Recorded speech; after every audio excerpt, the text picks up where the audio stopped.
Wala na nga si Moira, ate.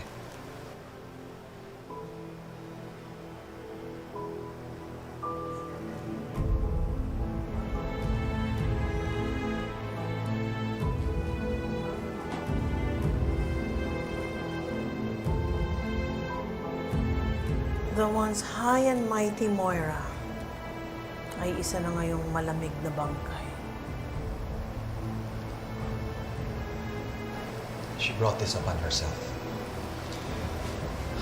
Pinili niya gumawa ng kasamaan kaysa pagsisihan yung mga kasalanan niya.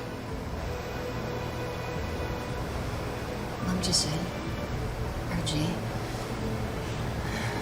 kahit nasa harapan na yung katawan ni Moira, parang di pa rin ako makapaniwala na wala na siya. Para bang anytime, babangon na lang siya at sabihin niya na isa itong malaking palabas. Come on. This time, hindi niya na matatakasan ito.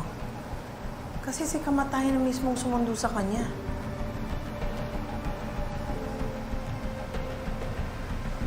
Tay, paano po si Isaboy? Paano pag nalaman niya po na wala na po yung mami niya?